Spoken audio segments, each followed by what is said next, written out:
System on our beloved planet is an eloquent expression of the universe's astonishing ability to come into perfect balance, and then to do what life is meant to do, to thrive. Thriving is the natural flow of life.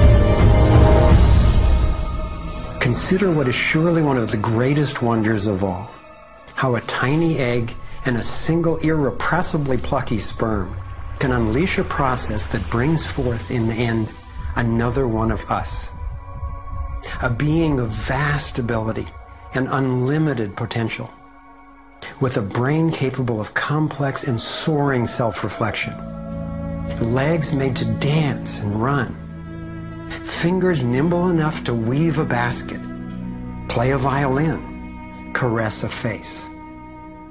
If nature teaches us anything, it is that life is meant to work, and that like every living thing, our purpose is to thrive.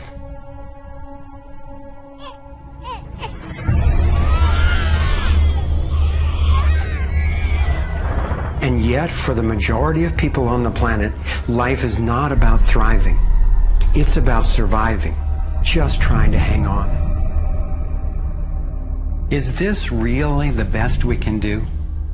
Did the universe labor for nearly 14 billion years only to bring forth a species that would end up as an enemy to life itself and to its own home? I don't think so.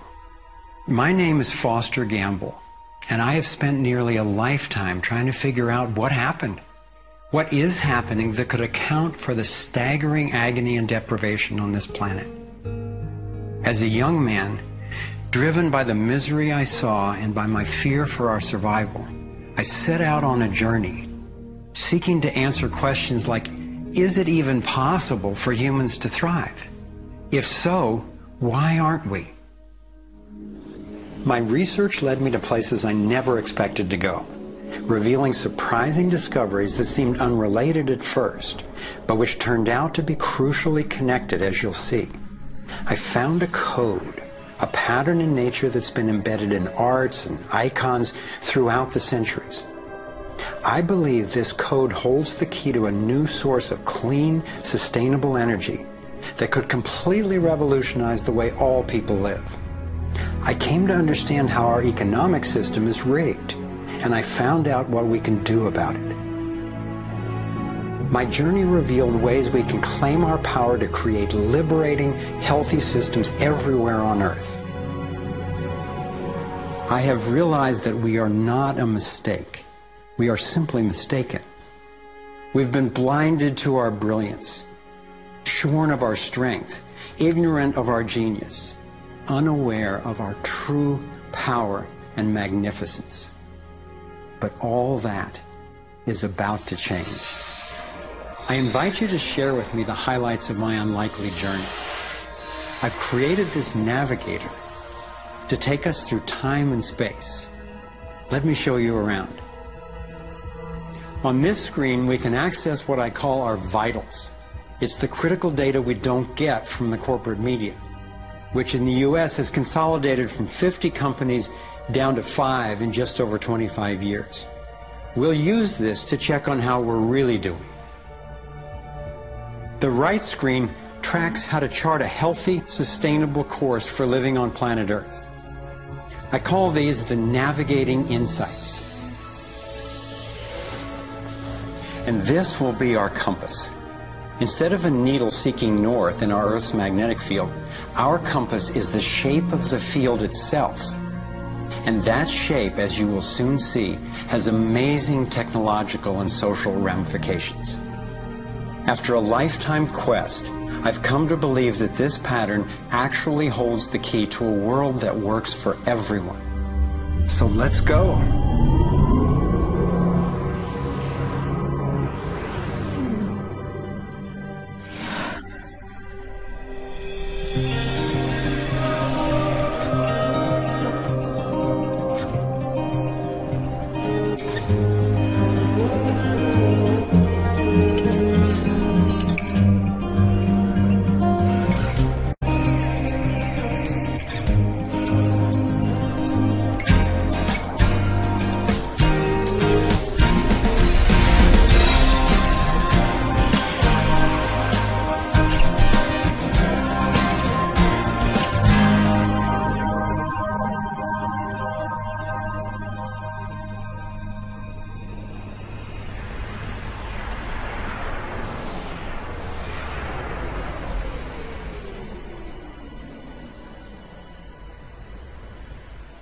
I grew up in a world of privilege and power, attending elite private schools and then Princeton University. As a direct descendant of one of the founders of Procter & Gamble, I was groomed to be a leader in the establishment. But I chose a different path.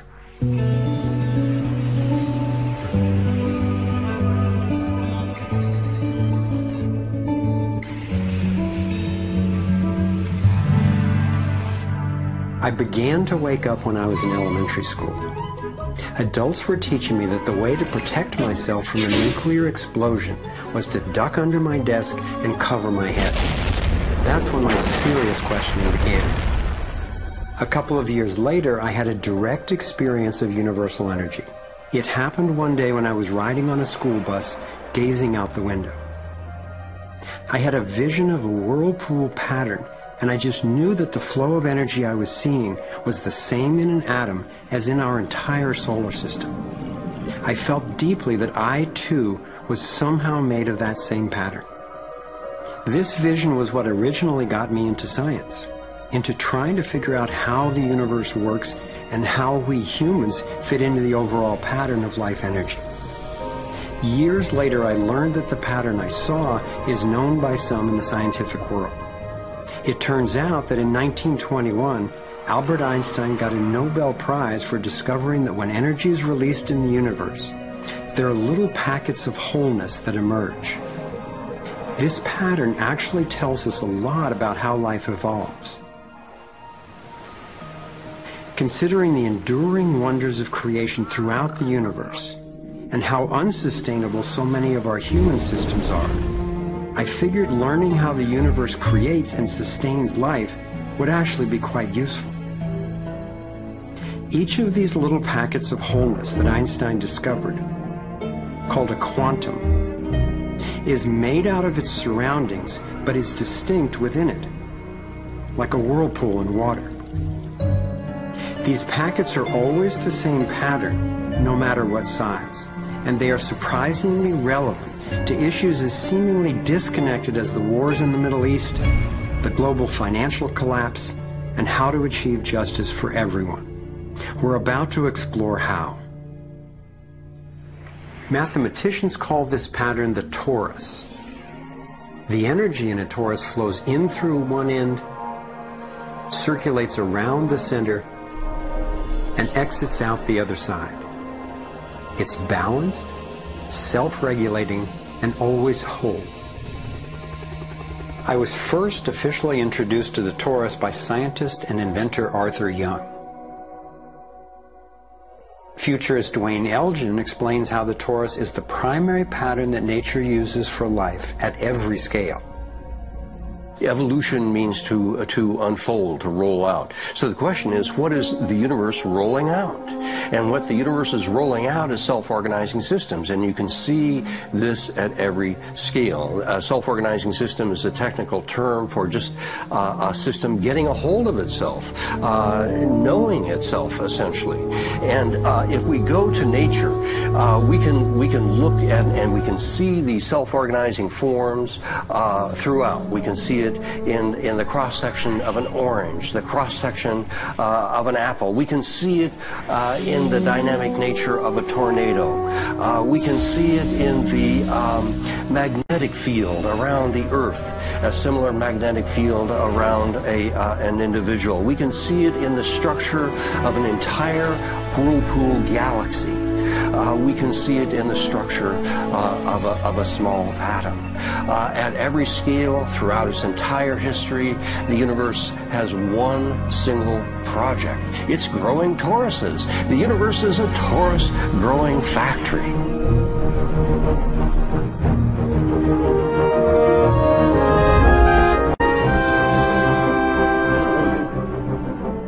These toroidal dynamics are visible at various scales. One of them is at the galactic level, which are huge spinning structures with billions of stars in it.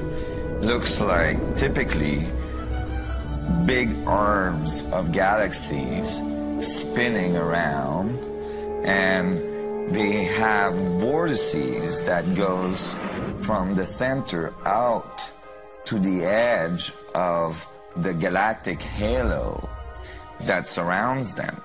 Stars move from this galactic disk out to the halo, down the vortices, and back out again. Stars like Arcturus, for instance, we know have done that path already. That's the appropriate description even for the atmosphere of our planet. The weather goes from the North Pole down to the equator and then back up, from the South Pole up to the equator and then back down.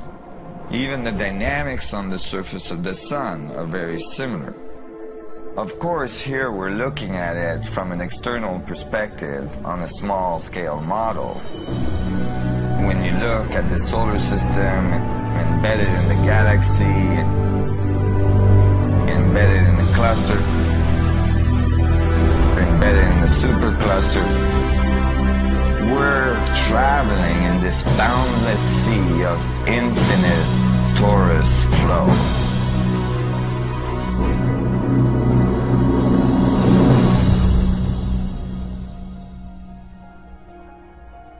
The torus is like the breath of the universe.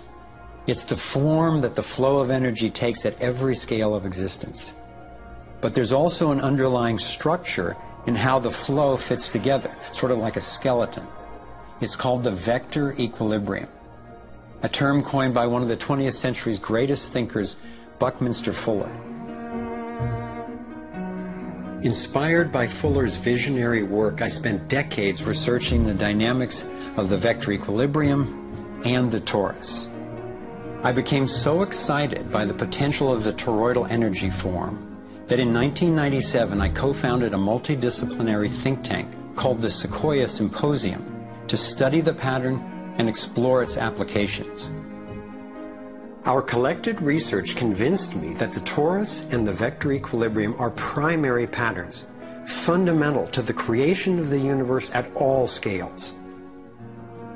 At the Sequoia Symposium gatherings, I learned of inventors who claimed they were using the torus dynamic as the basis for devices that generated energy without combustion. This revolutionary development, accessing what's sometimes called zero point or radiant or free energy, is now being called most simply new energy technology. Given that so much of the suffering in our world is the result of lack of access to energy, I realized that free, unlimited, clean energy would be one of the greatest breakthroughs in history. It could not just improve, but actually transform the quality of life on this planet. So I began to wonder who else knew about this pattern, or about this powerful potential energy source. Some of the scientists at this symposium showed me how the torus has been encoded by different cultures for millennia. Apparently, ancient cultures had embedded this code in the most enduring forms then possible, in stories, in icons, in alphabets, and buildings. Here we are at one of the world's oldest sacred sites, the Osirian Temple at Abydos, Egypt. Very little writing is found in the Osirian Temple. However, there is one very significant piece of information in that temple. It is a very faint but clear and precise drawing. It's not etched into the rock, it's not carved, it's burnt into the atomic structure of the rock in some extraordinary way. Nassim has decoded the Osirian symbol in 3 dimensions. Since our world is not two-dimensional, it makes sense that codes relaying information about our world also wouldn't be limited to flat designs. His 3-dimensional version of the Osirian symbol starts with the vector equilibrium, a perfectly balanced force field with 12 equal energy lines radiating out. They stabilize its center like the 12 spokes of a wheel. The primary pattern of balanced energy flow around this structure is the torus.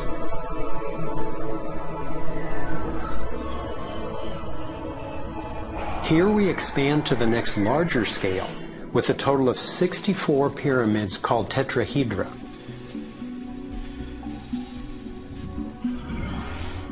If we then put spheres in representing the toroidal energy field surrounding each of the pyramids, and then we drop away the pyramids, we end up with a matrix that is, amazingly, an exact overlay for the Osirian icon, a 3-dimensional model of the same pattern that was burned into the rock wall of the Egyptian temple thousands of years ago. Now we travel across continents, from Egypt to China, where the same geometry appears at another sacred site built in 1420. Then you go to the Forbidden City, where the sun gods reside, and where you find at the entrance the Fu dogs, the guardians of the knowledge. They guard the knowledge under their paw. The same geometry of 64 energy units is encoded again. I started wondering, is it just a coincidence that the exact same design appears in significant places on 2 different continents?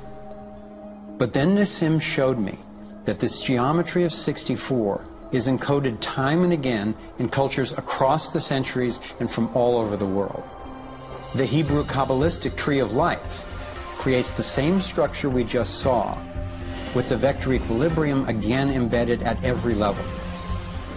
The ancient Chinese system of wisdom called the I Ching is based on 64 hexagrams, symbols with 6 lines in a set, some continuous, some broken. These can be put together as the 6 edges of a tetrahedron, and together would form the 64 tetrahedron crystal.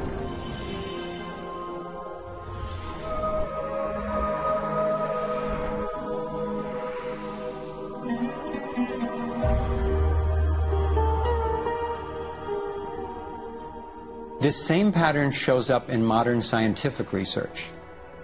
The double helix has an alphabet of 64 codons that are used to encode our human DNA. I had seen that there was advanced knowledge of the living geometry of the universe thousands of years ago, but how on earth did they know about it? Most of the stories of ancient Egypt and Mayan and Incas talk about sun gods coming to the earth and teaching them engineering and writing and all of their science. I started to wonder if all these sun gods were not advanced civilization coming from another part of our galaxy. These texts and many ancient cultures describe them as coming in flying boats, or in the Vedic tradition, flying machines, and so on. There is many mention of these sun gods coming through time.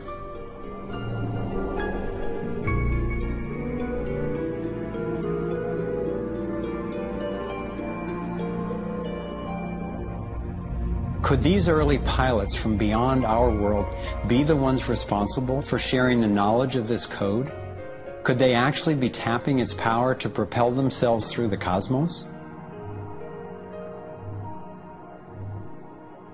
This isn't where I thought my research would lead me, and these notions were rocking my world. But Nassim has impressive evidence to back up his theories, and I could see no other rational way advanced math and physics concepts would have been recorded over 3,000 years ago. I sought out one of the most knowledgeable investigators, Dr. Stephen Greer, the founder of the Center for the Study of Extraterrestrial Intelligence. He's conducted hundreds of interviews with top-ranking government and military witnesses. And so when we talk about extraterrestrial intelligence, we're talking about civilizations that have reached the point of being sentient like we are, but whose technologies and perhaps social capabilities are such that they've been able to become interstellar or interplanetary civilizations. And when you look at the fact that the most conservative estimates are in the Milky Way galaxy that there are at least 10,000 Earth-like planets that have intelligent life on them, and that at least half of them are likely to be as advanced or more than ours. It's almost a certainty that there's intelligent life out there that have mastered the laws of the universe beyond what's currently taught at MIT and Caltech, to be able to transfer through space-time in real time through vast distances of interstellar space. We have over 4,000 cases where these objects have landed on terra firma and left physical evidence.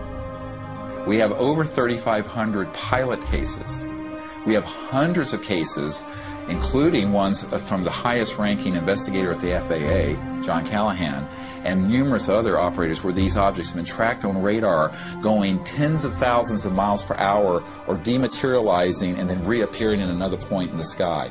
Yes, there have been ET visitation, there have been crashed craft, there have been material and bodies recovered.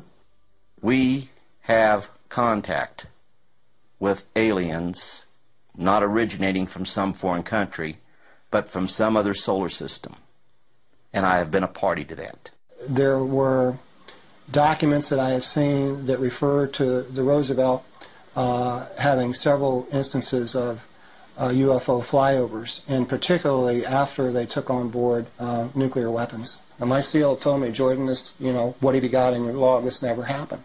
The crew going on duty and the crew coming off duty all saw the UFO just hovering in midair. It was a metallic, circular object, and from what I understand, the missiles were all shut down. That means they went dead, and something turned those missiles off. Now, remember, all this stuff is flying at several thousand miles an hour.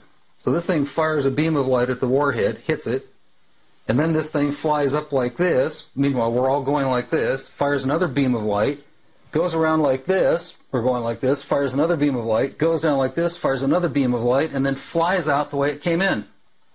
And the warhead tumbles out of space. The feeling at the time was that it must have been extraterrestrial. They took the film and they spooled off the part that had the UFO on it, and they took a pair of scissors and cut it off. They put that on a separate reel, they put it in their briefcase, they handed Major Mansman back the rest of the film and said, here, I don't need to remind you, Major Mansman, of the severity of a security breach. We'll consider this incident closed. But who do you tell that you were involved in a UFO incident without them looking at you like you ain't wrapped too tight.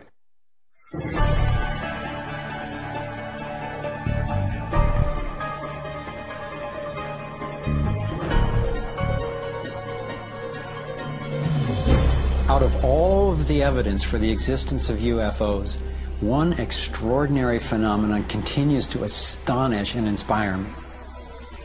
The appearance throughout the world of so-called crop circles.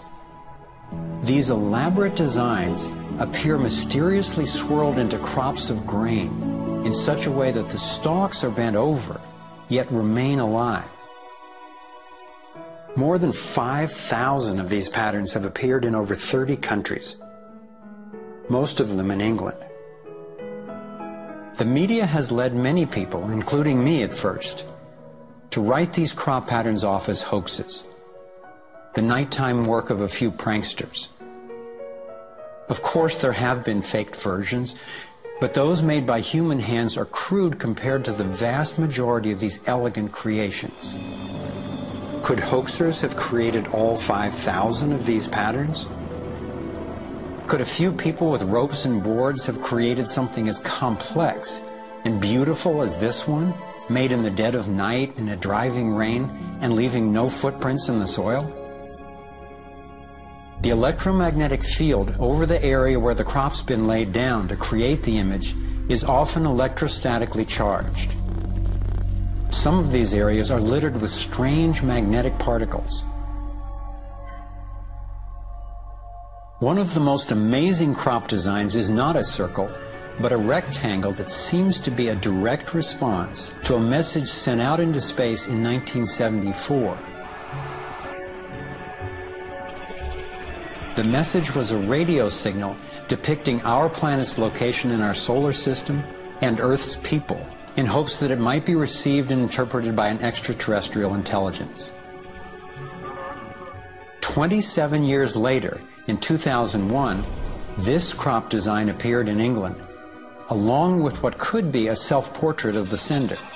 This message matches the format of the NASA signal and describes a different solar system from ours, a picture of the sender, non-human DNA, and a microwave antenna they apparently used to communicate, rather than the radio antenna that we used. The antenna symbol had appeared a year earlier in exactly the same field, right next to a working radio wave antenna, like the one NASA used to send out the original signal. NASA continues to officially deny extraterrestrial contact of any kind. And yet, year after year, these spectacular creations appear.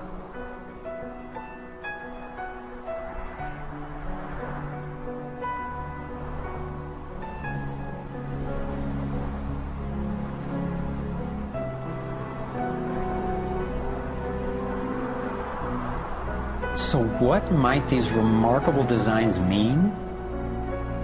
Here are some two-dimensional versions that seem to be revealing the torus in 3D.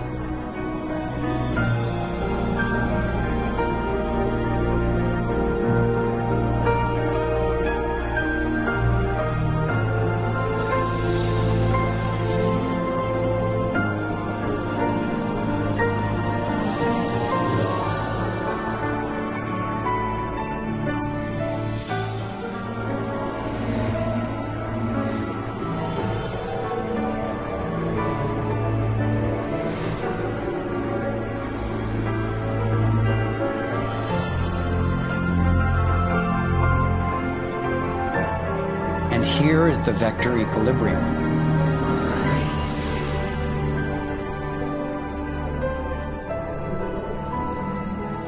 And the related pattern of 64 that we saw encoded in the arts of so many ancient cultures.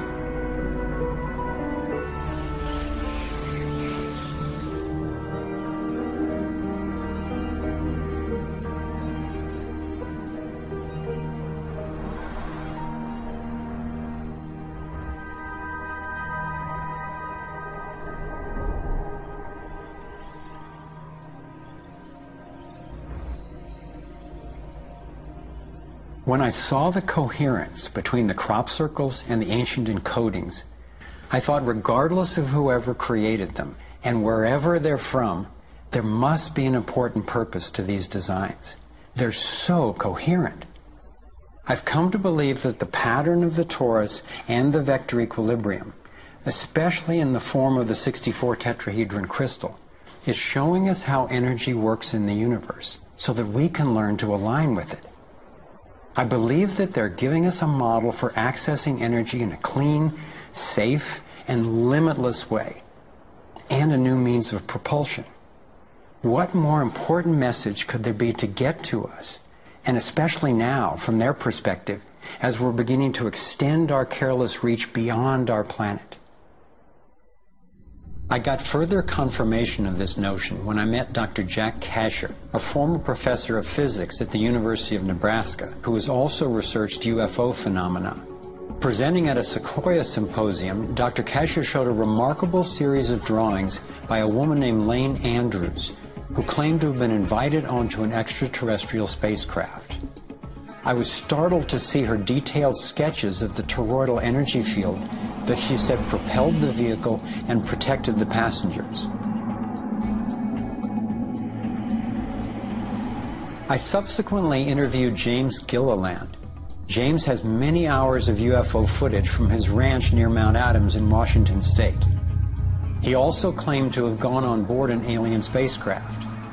What blew my mind was that he had never met Lane Andrews and had no knowledge of her experience, yet he described a phenomenon that was amazingly similar: numerous ships with spinning rings of light. Could it simply be coincidental that James and Lane described the same torus dynamic, and that both of these people have been harassed extensively by government and military agencies?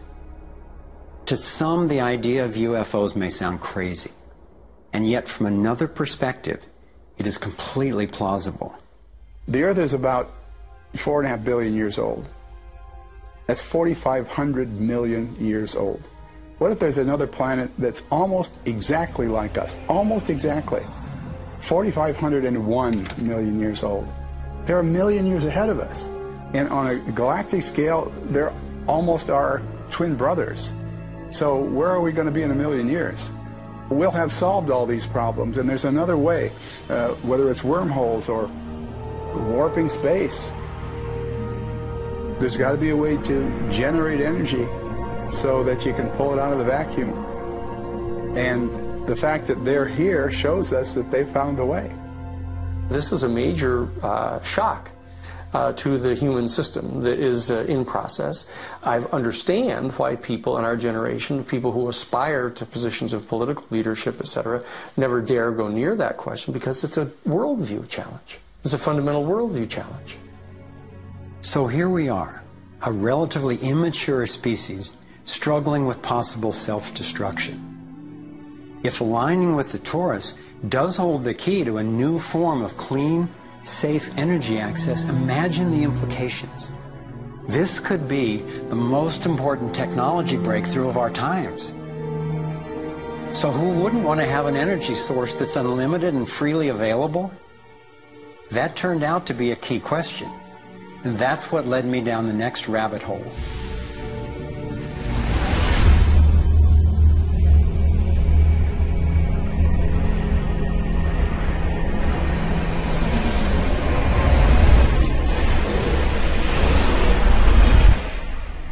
It turns out that scientists as far back as the early 1900s have been developing alternative ways to access electricity without combustion. Nikola Tesla believed he had tapped into what he called radiant energy. Many scientists believe he was accessing what's now called free energy. But before Tesla could finish the project, his financier, banker J.P. Morgan, who had a monopoly on the copper used for electrical lines, recognized how Tesla's invention could transmit electricity without wires. He then shut down Tesla's funding. Tesla's lab was burned down and he was ostracized, all for trying to implement his vision of unlimited energy for everyone.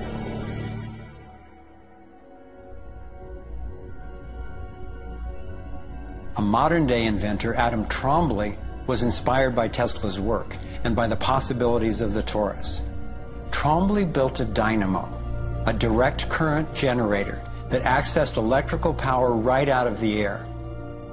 We were trying to demonstrate that by mimicking the magnetic field of a planet and rotating this device, we could actually create a dynamo that would work. And in fact, it did work, and it does work. So when we contemplate nature, when we contemplate Jupiter, or we contemplate a dynamo like the Earth rotating in space, we're basically talking about a magnet which is rotating in space. And the lines of flux of the magnet are pouring down and through in this toroidal pattern of the magnetic field. It's also expanding and contracting. It's breathing. It's taking in the energy of space literally and transforming it. Right here in this toroid, we have enough energy to transform the entire Earth. And that's not just a theoretical statement, it's literally true. To contemplate the implications of this means that every single place on Earth suddenly has power. Every single person on Earth suddenly has power. We have universal abundance. Trombly had been invited to demonstrate one of his generators at the United Nations and the U.S. Senate. But these events were undermined by the first Bush administration. Then the device itself was taken in a government raid. Trombly's experience isn't unique. Almost every time I found an inventor with a promising new technology in the field of free energy, he told a similar story of suppression. Inventor John Bedini began working with Tesla's theories of radiant energy decades ago and has produced an assortment of battery charging devices that generate more energy than it takes to run them. He announced that he was going to start offering them at low cost. Soon after that, he was attacked in his lab and warned not to produce the devices. For his own safety, he had to let go of marketing free energy. These are all devices from labs I personally visited.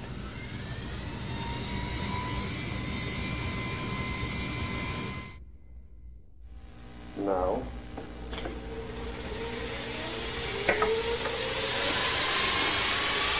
Now, the quality of this footage is obviously poor, and I'm not expecting this to convince you. My point is that being there with these inventors, accompanied by experts, and seeing these new energy devices in operation convinced me that the technology is real. And the implications of that to me are absolutely thrilling. Canadian John Hutchison not only created some free energy batteries, but also used Tesla's theories to counter gravity, to make objects float. This could revolutionize the field of propulsion. His lab was raided and equipment was taken by police and government officials in 1978, 1989, and again in 2000. One of the scientists we were going to interview for this film was Dr. Eugene Mallove, an engineer from MIT and Harvard, and editor of Infinite Energy magazine, which covers both theoretical and technological developments in the new energy field.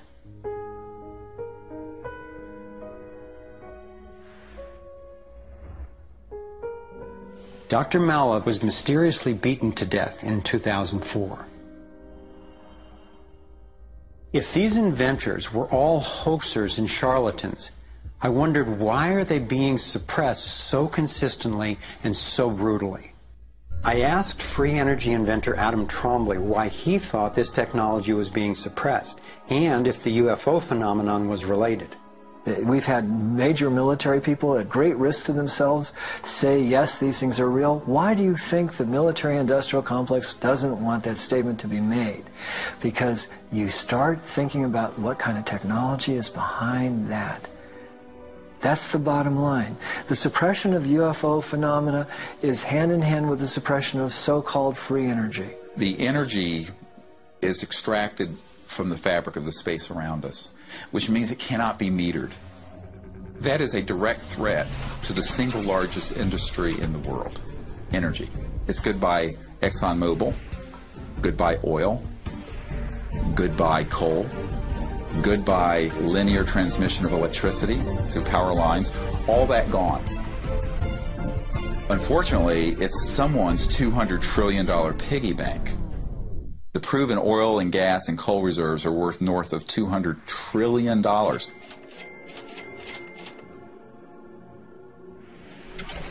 This information coming out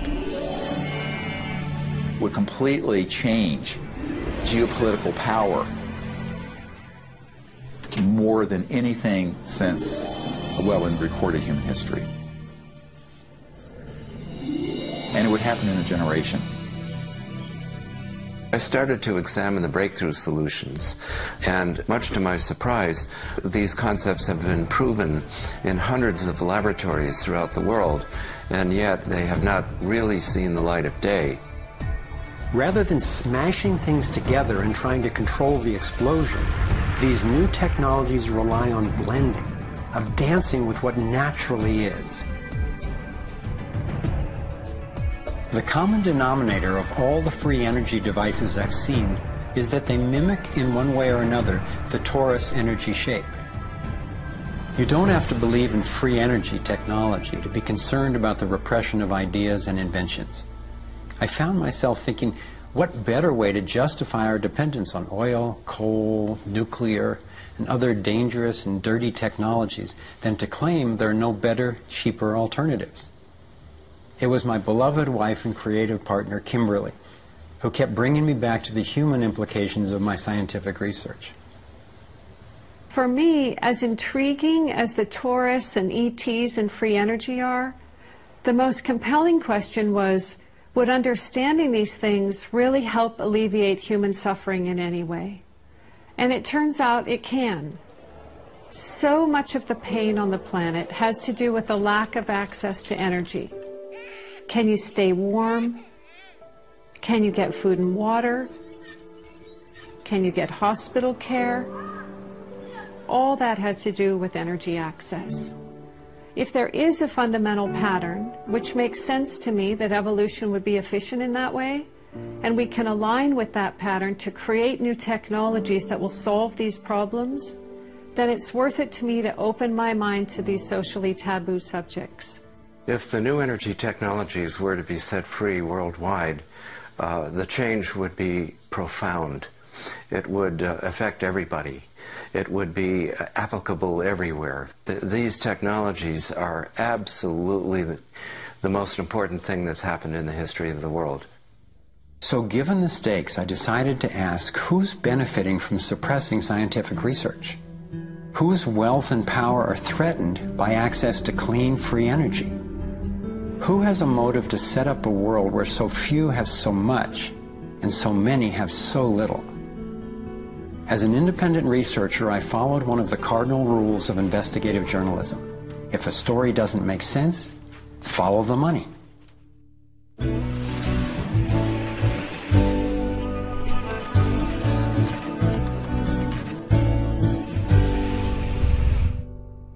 Our being dependent on oil ensures that energy corporations continue to reap phenomenal profits. I see them committing huge resources to undermine energy alternatives, to control global reserves, and to maintain high oil prices. They have enough money and influence to suppress anything that might threaten their monopoly. So who's behind the huge energy corporations? The Rockefellers' oil empire got started in 1870 when John D. Rockefeller founded Standard Oil and became America's first billionaire. Standard Oil has since morphed into ExxonMobil and others. And the Rockefellers control our food as well.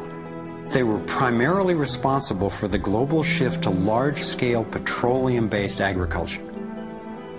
I remember the so-called Green Revolution of the 1960s and 70s. Like most people, I thought it was a great thing.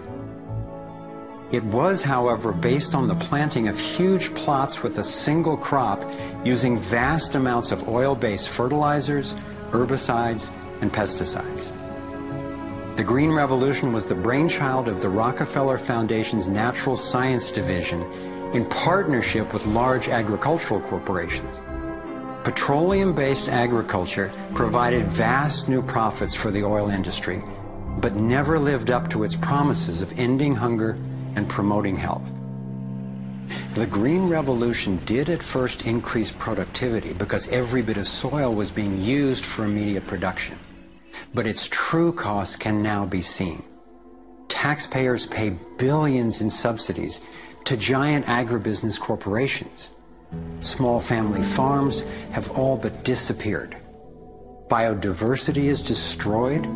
Toxic chemicals poison farm workers and pollute the land, water, and our food supply, endangering the health of us all.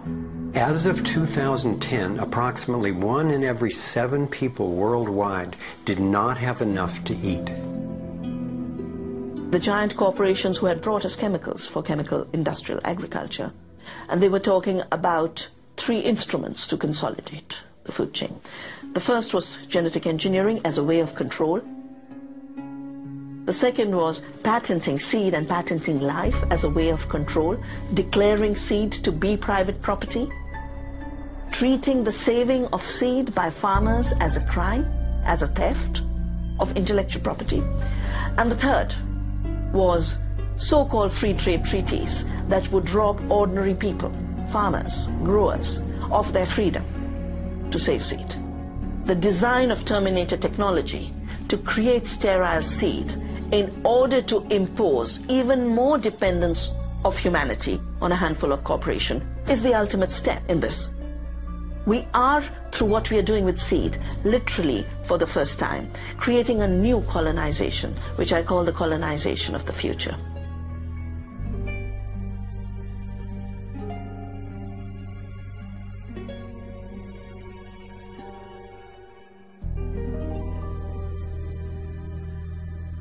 So in 2 crucial areas, energy and food, the same elite banking families and their corporations have taken control, and the consequences have been devastating. For me, it was overwhelming at first to discover such a monopoly of influence, but I knew it was important. Like learning you have a tough but treatable disease. It helps to understand what's causing it and how it operates if the goal is to cure it. So I continued my investigation.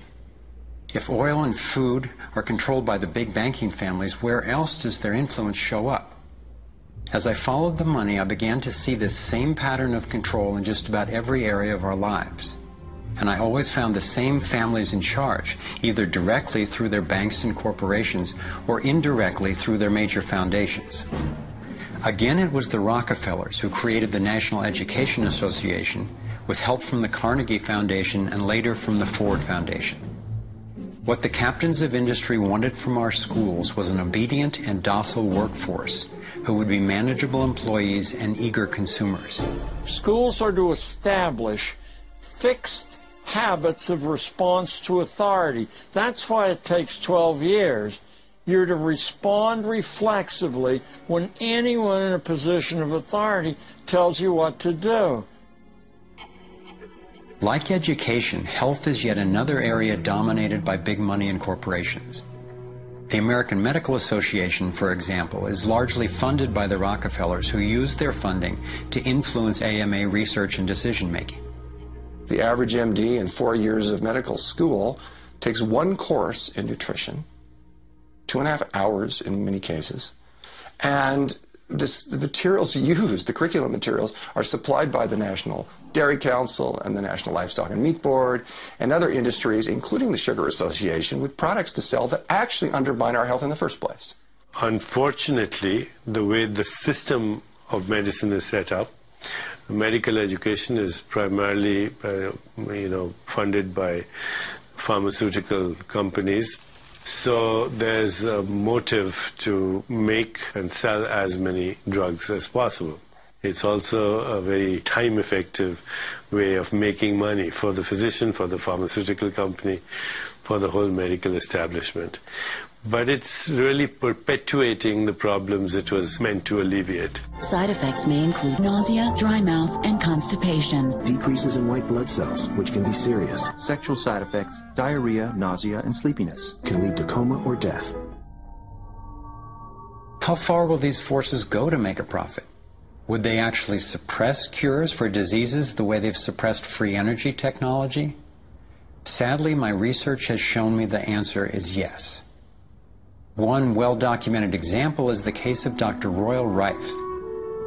In the 1920s, Dr. Rife invented the most advanced microscopes of his time. He also developed a new technique he called coordinative resonance, which was apparently able to destroy cancerous tumors as well as viruses. In 1934, in clinical trials affiliated with the University of Southern California, Rife's treatment was tested on 16 terminally ill cancer patients. Within 3 months, they were all successfully cured. Soon after, a lab testing Rife's technology was burned down and a frivolous lawsuit was filed. Through the efforts of Morris Fishbein, head of the Journal of the American Medical Association, Rife was essentially shut down and ruined, his brilliant and promising work all but forgotten. It was really hard for me to consider that someone might actually be suppressing cures. And cancer has run through my family like a raging river. I found out that it's all about patents. If a pharmaceutical company can patent and make money from treatment, especially one that we have to keep on using, then that's what we get. Otherwise, we don't even hear about it. It's not just Rife who got shut down. Reen Case had an old Indian Ojibwe formula that was effective. Harry Hoxsey and Max Gerson had natural remedies that worked. But you know, if you go and you look them up, the AMA makes them sound like complete quacks. And that's where following the money has been so helpful, because the same powers who control the AMA and their research and funding control the pharmaceuticals. So there's a multi-trillion-dollar financial incentive to suppress cures that can't be patented. Knowing that cures exist has not taken away the anguish I feel from losing so many people I love to cancer. It's given me something really satisfying to do with the pain. And I believe when we take the love and devotion that we have for everyone who's died and who will die unnecessarily, and direct it to developing and getting these cures out to people who need them, we can break this cancer legacy and heal.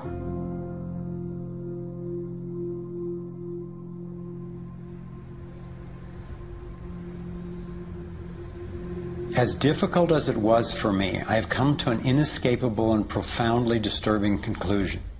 I believe that an elite group of people and the corporations they run have gained control over not just our energy, food supply, education, and health care, but over virtually every aspect of our lives.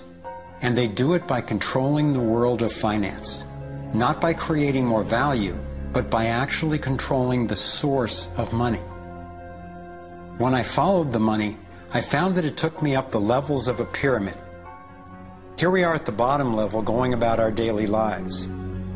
Above us is government, people who are given a monopoly on force and use it to tax and control us whether or not we agree. But who controls them? At the next level are the corporations. Many would say that it is now corporations and not nation states that rule the world. They call it a corporatocracy. To acquire the world's resources and control the markets, this corporatocracy must have access to cheap money. The big corporations get their loans at special rates from the big banks, which means that those who control the major banks, the moneyed elite, ultimately control the corporations. As I've followed the money, I've learned that almost everything I once believed about money is simply not true. It's interesting how few questions we actually ask about very everyday things, like when we go into a bank and we ask for a loan of, say, $50,000, £50,000, what actually happens? You see, most people live their lives based on a kind of vague image of what happens. What actually happens is you ask for £50,000, they type into your account £50,000. That's all they do. They don't mint any coins, they don't print any money, they don't move any precious metal anywhere, they just put £50,000 into your account on a computer screen. From that moment, you start paying interest on money that has never, does not, and will never exist. It turns out that banks actually have about 9 times as much money loaned out as they have on reserve in their vaults. This is possible because of what's referred to as fractional reserve lending. The way it works is that the Federal Reserve, or the central bank in any country, is legally allowed to determine the amount a bank must have on reserve. In the U.S., it's currently around 10%. So if you deposit $10,000 into the bank sets aside 10%, or $1,000, and then loans out the rest of your money. The way it works is, say another person comes into the bank and asks for a car loan of $9,000. At this moment, the bank loans out the $9,000 from your original deposit. It isn't there anymore. The borrower then pays the person selling the car, and they go deposit the money into another bank, which is part of the same central banking system. This $9,000 is treated as a new deposit, and the process continues. The money gets redeposited and reloaned until the initial deposit of $10,000 becomes $100,000. The banking system just created $90,000 by loaning out your money. Apparently it began with the goldsmiths in the 17th century, when people were trading in gold. Gold was heavy to carry around, so people stored the actual metal in vaults and traded receipts instead. Those receipts were the first paper money. Since only a few people would withdraw their gold at any given time, the vault owners, basically the new bankers, began creating receipts for more metals than they actually held. They loaned out those receipts and charged interest on money, gold, that they didn't really have. That's how our so-called fractional reserve system was born. In this system, the bankers get to make up money out of nothing, while the rest of us have to work hard to earn it. It has created a modern form of serfdom where the mass of society is now working to pay off their debt to the banks.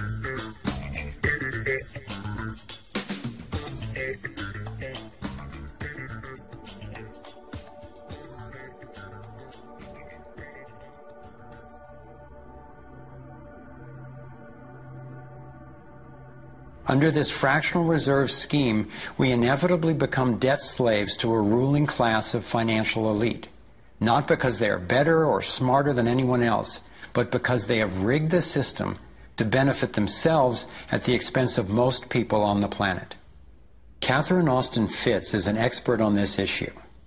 She was an Assistant Secretary of Housing and Urban Development under President George Bush Sr., and then an advisor to the Clinton administration. Let's set up a game of Monopoly and you want to buy Park Place. What I can continually do is just print money, give myself more money, lower the value of your money by printing more. No matter how hardworking you are or how successful you are, I can always end up buying you for free. So how come if you or I make up money it's called counterfeiting, but if the banks do it, it's increasing the money supply? How did the banks get this power? This is Jekyll Island, where in 1910, representatives from the Rockefellers, Rothschilds, Morgans, and other private bankers gathered, secretly, to draft the legislation that would create the Federal Reserve. Ed Griffin literally wrote the book on what happened at Jekyll Island. Central banks are banking cartels which have gone into partnership with the respective governments in the countries where they operate. And they've been given monopolistic power over the creation of the nation's money supply. That's what the politicians handed to them as a gift, you might say, for the partnership. Now, in return, what did the bankers do for the politicians? They promised to create money out of nothing, now that they've got this legal power to do it anytime the government needs it. And since 2008, we've witnessed the greatest fake money printing run in recorded history. This financial sleight of hand disguises the costs, hides who's to blame, and leaves us as debt slaves working to pay off the bill. I found it revealing that in the same year the Federal Reserve was founded, 1913, the Internal Revenue Service was also established. An income tax was then instigated so you and I would have to pay the politicians' debt plus interest to the bankers. The problem is we have a privately owned central bank system in the United States disguised as a government-owned system. Now, if you look in the telephone book here in the Washington, D.C. area, you look up for Federal Reserve in the blue government pages, it's not there. It's in the white pages right next to Federal Express. It's a privately owned central bank. What is the proper relationship, what should be the proper relationship between a chairman of the Fed and a president of the United States? Well, first of all, the Federal Reserve is an independent agency, and that means basically that there is no other agency of government which can overrule actions that we take. There is no other agency of government which can overrule actions that we take. We have a private bank that prints money on behalf of the Treasury. The Federal Reserve prints money on a debt-based system which creates scarcity.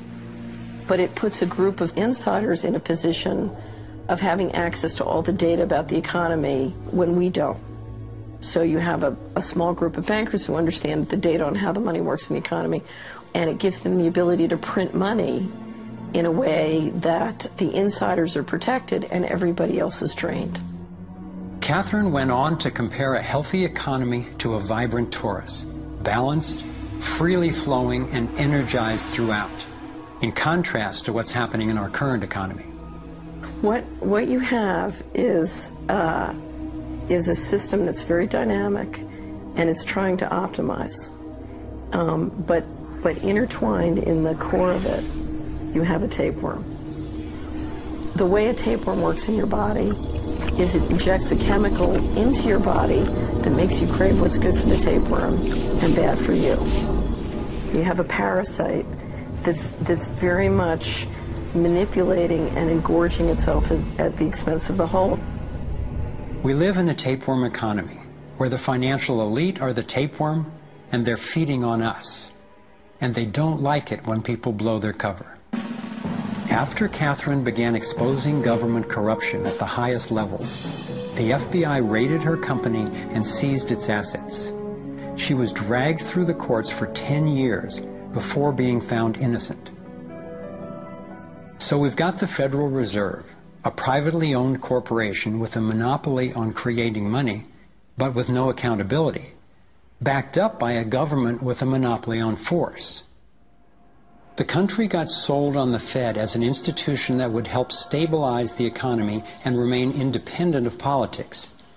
But in fact, in close to a century of existence, the Federal Reserve has done just the opposite.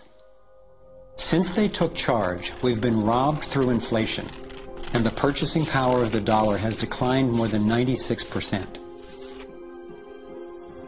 And the wealth gap makes it clear most of the money is going to a very few.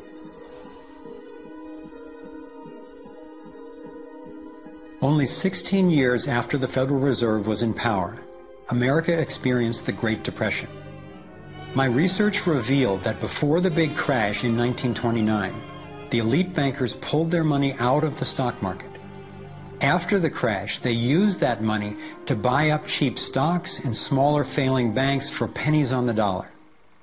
Among the bankers who consolidated their wealth this way were the Rothschilds, Rockefellers, and Morgans. A similar scenario played out in the 2008 financial collapse, with the same bankers benefiting. In the years leading up to the collapse, the biggest banks, including Bank of America, Citigroup, and Chase, controlled by the Rothschilds, Rockefellers, and Morgans, were bundling and trading bad loans that they knew would eventually fail. It's like putting rotten oranges in a box and selling them as grade AAA. The bundlers of the debt knew it was only a matter of time before someone would open that box and see that the content was worthless, since they were the ones who packed the boxes in the first place. When the rotten oranges, what we hear about as unsound loans, derivatives, and credit default swaps, were finally discovered, everyone was impacted. People lost their homes, their jobs, their businesses, and their retirements.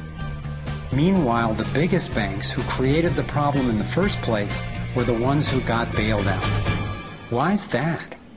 Why would the Federal Reserve give trillions to the banks, even though the majority of Americans were against bailing them out? And why not help those most in need rather than the perpetrators of the financial collapse? My research led me to believe that the same people who created the Federal Reserve, the Rothschilds, the Rockefellers, and the Morgans, still control it, and they use this scheme to bail themselves out at our expense. Many of the banks created are still the most powerful lobby on Capitol Hill, and they, frankly, own the place. I'm convinced that the near collapse of the economy in 2008 resulted from an orchestrated pump-and-dump scheme designed and executed by the big bankers to consolidate wealth and power. David Icke explains how he sees the Federal Reserve rigging the so-called business cycles. Stage one, it's like throwing a fishing line out.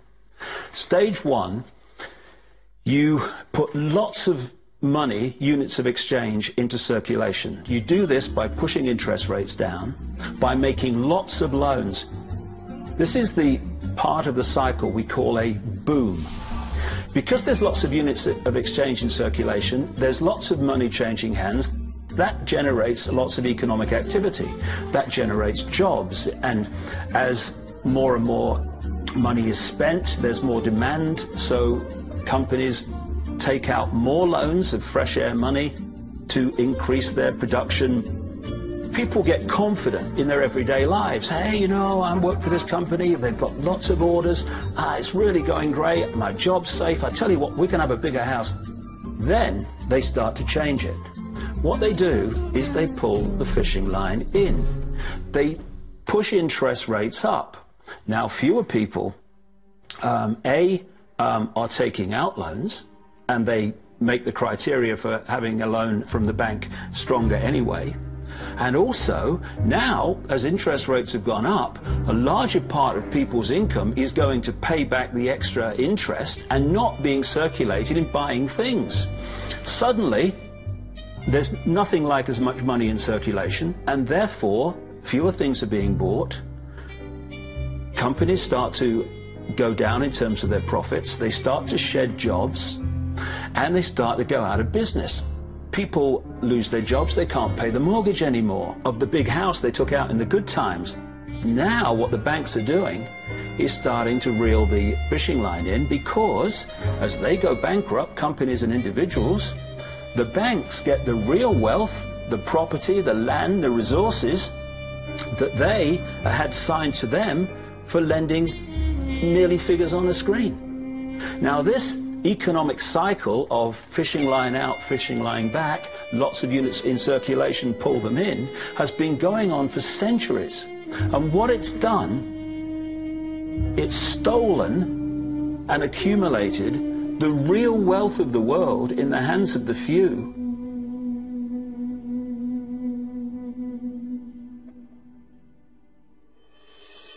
At the international level, central bankers use the World Bank and the International Monetary Fund to make more money while exploiting the resources of countries they lend to, bankrupting them in the process.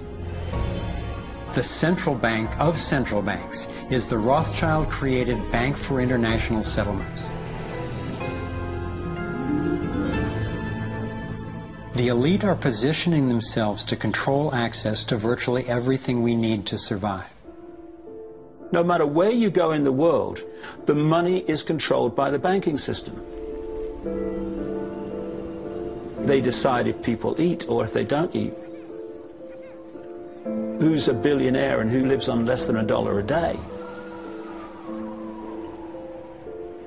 He who controls the money controls the world, and a very few control the money.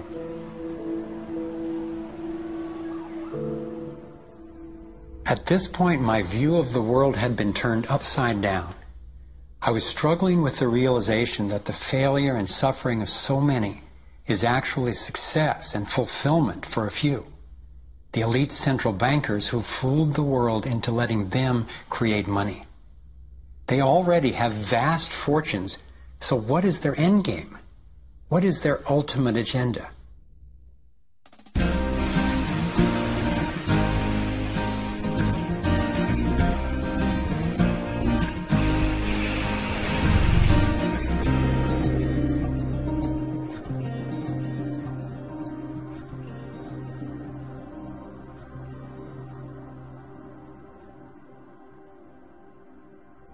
I kept running across compelling evidence and credible experts saying that the secret agenda of the banking elite is nothing less than total global domination.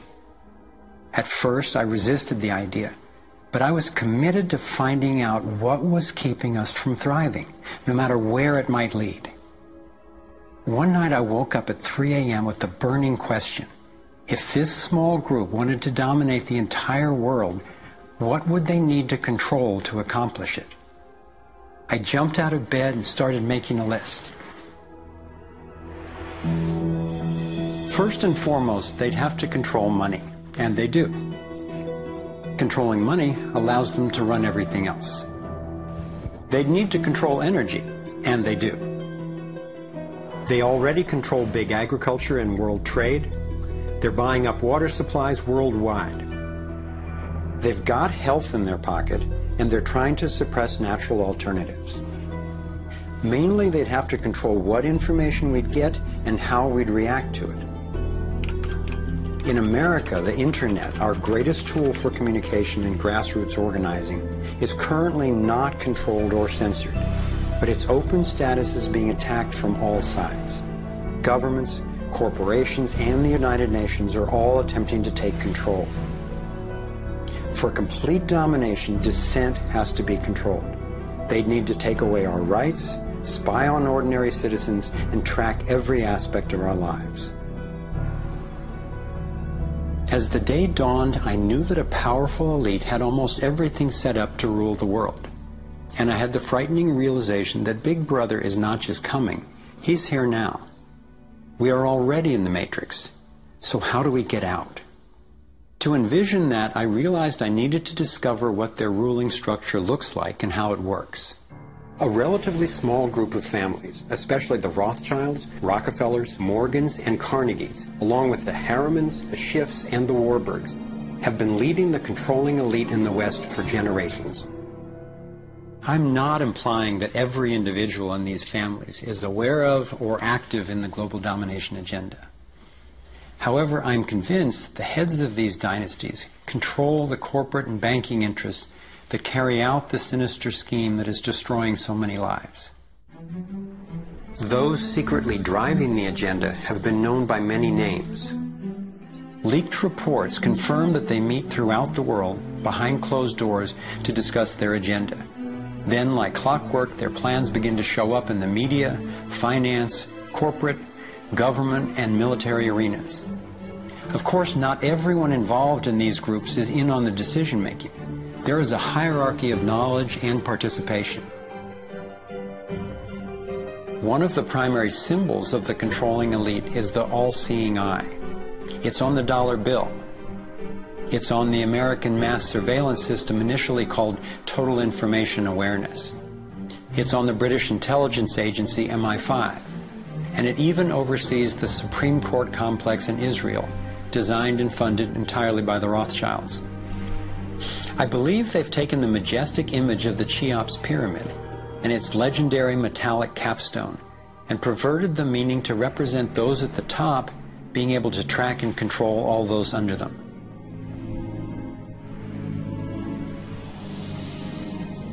One of the painful ways this information has been used is by people who want to promote anti-Semitism. They wrongly call this a Jewish agenda and continue the ongoing racism that undermines and destroys so many lives. Let me be clear, this is definitely not a Jewish agenda. It's been documented that central bankers even funded both sides of World War II, as well as some of the corporations associated with Hitler's atrocities against the Jews. Since these people have more money than their families would need for generations, and since they have the power to create money, I don't believe wealth is their end goal. After you have all the material things that you could possibly want in life, what is left to excite you? And for many people, the answer is power, global power. They became intellectually elite. They began to think that they had a plan that was better than anybody else's plan. They got the idea that freedom is dangerous. If you give people freedom, you know what? They're probably not going to use it wisely like we think they should. We are smarter than they are. And for their own good, we should rule them. As I came to accept the idea of a ruling elite planning for total global domination, I began to hear these same people actually talking more boldly and publicly about it, only they call it the New World Order. When we are successful, and we will be, we have a real chance at this New World Order. It is a new world order with significantly different and radically new challenges. A new world order can be created. It's a great opportunity.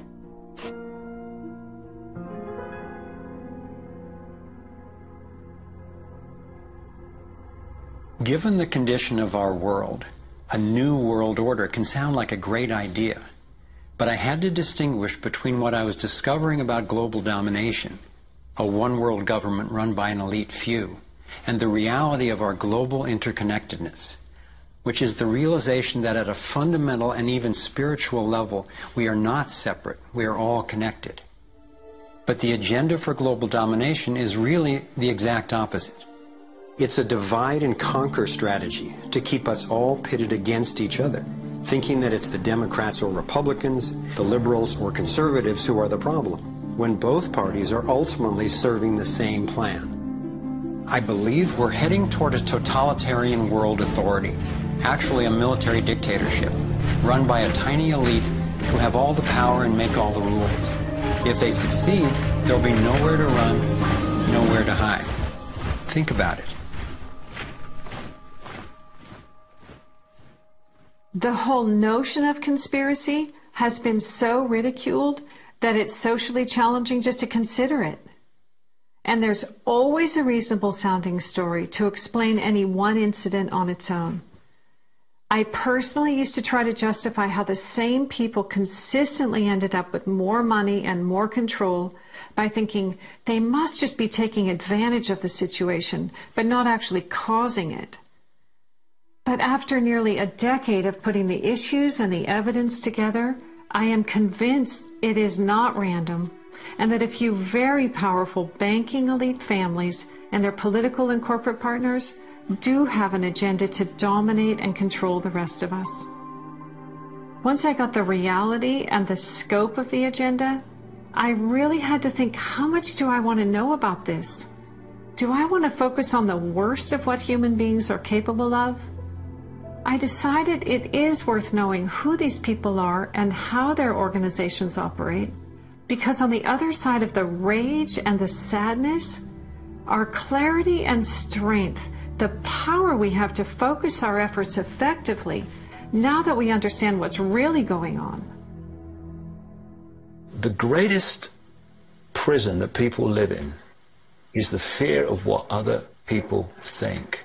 What happened to me as a result of all the ridicule I went through is that I stepped out of the fear of what other people thought. And it's only when you do it that you realize what a prison you lived in before. And what it gave me was a personal understanding of how easy it is for a few to control the many. All you have to do is dictate the norms in society. What is considered right and wrong, moral and immoral, good and bad, sane and insane, possible and impossible. And you build what I call a hassle-free zone. And if you live your life within that zone of perception, belief, and what you say and think, then people will leave you alone because you're normal.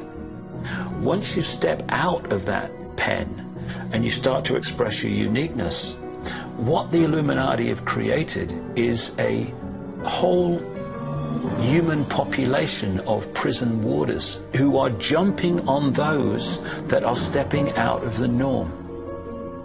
And it's interesting, when you get to the edge of that hassle-free zone in what you say and you think, you're not thinking, if I do, what about the head of the World Bank? What's he going to say if I do this? No. We're saying, what will my mother think? What about the guys down the bar and the people at work? What will they say? And what the Illuminati have done by creating the norms, they have created an absolute army of people to impose those norms on each other. Their grand strategy for global dominance is already being implemented. They are carving up the world into superstates that transcend national boundaries so that we are easier for them to manage. They have already established the European Union and the African Union. Politicians from the United States, Canada, and Mexico, under the title of the Security and Prosperity Partnership, have been working on the northern part of what could arguably be called plans for an American Union. This has been going on for years without citizen or congressional consent. A Pacific Union is already in process. This is the organizational chart for global tyranny, the structure for complete control. Here are two of the most powerful men in Europe talking about moving to a single world government. It is extremely important that we, in this new ownership of global governance, have, particularly on both sides of the Atlantic, the implementation of the same rules in the same fashion. 2009 is also the first year of global governance, with the establishment of the G20 in the middle of the financial crisis. On the international level, the central banking elite have put huge organizations in place to implement their policies, including the World Trade Organization, the World Health Organization, the World Bank, and the International Monetary Fund. John Perkins is a man who knows from decades of his own experience as a so-called economic hitman how the collusion of banks, corporations, and governments has taken over countries around the world. We use many techniques, but probably the most common is that we'll go to a country that has resources that our corporations covet, like oil, and we'll arrange a huge loan to that country from an organization like the World Bank or one of its sisters, but almost all of the money goes to U.S. corporations, not to the country itself. Corporations like Bechtel and Halliburton, General Motors, General Electric, these types of organizations, and they build huge infrastructure projects in that country, power plants, highways, ports, industrial parks, things that serve the very rich and seldom even reach the poor. In fact, the poor suffer because the loans have to be repaid, and they're huge loans, and the repayment of them means that the poor won't get education, health, and other social services, and the country is left holding a huge debt by intention. We go back, we economic hitmen, to this country and say, look, you owe us a lot of money, you can't repay your debts, so give us a pound of flesh. But as soon as one of these anti-American presidents is elected, one of us goes in and says, hey, congratulations, Mr. President. Now that you're president, I just want to tell you that I can make you very, very rich, you and your family. Get several $100 million in this pocket if you play the game our way. If you decide not to, over in this pocket I've got a gun with a bullet with your name on it in case you decide to keep your campaign promises and throw us out. Sell our oil companies your oil real cheap, or vote with us at the next UN vote, or send troops in support of ours to someplace in the world such as Iraq. And in that way we've managed to build a world empire with very few people actually knowing that we've done this. Like many people, I thought a conspiracy for global domination could not really work because basically people are just not that competent. I thought there's no way they could pull off such a scheme at the necessary level of control and secrecy. One of the false hopes is this is all happening because government is incompetent, and it's a giant mistake, and people really don't know. And of course, that's great air cover for the fact that the system really does know where it's going, and it's going where it wants to go, and it's being successful at it. Still, I wondered how could something that is so big and corrupt be kept secret? It's a simple structure, and if it wasn't simple, it wouldn't work. And it can be likened to a compartmentalized pyramid. If you look at any organization today, no matter whether it's a transnational corporation, a university, a government, a secret society, they're all structured as a pyramid. And as the CIA and other intelligence agencies talk about, they have this need-to-know system. Only let people know as much as they need to make their contribution and no more. So you take a bank, an individual bank, not that there is such a thing. At the bottom, you've got the people you see when you pass your check over the counter in the bank. Now, they don't know what the bank manager behind them knows and is discussing. They only know what they need to know to do their job. The bank manager in the office behind them, he doesn't know or she doesn't know what's happening at the next level, and they don't know what's happening at the next level. And eventually you've got a tiny few people at the peak of the pyramid of that banking structure.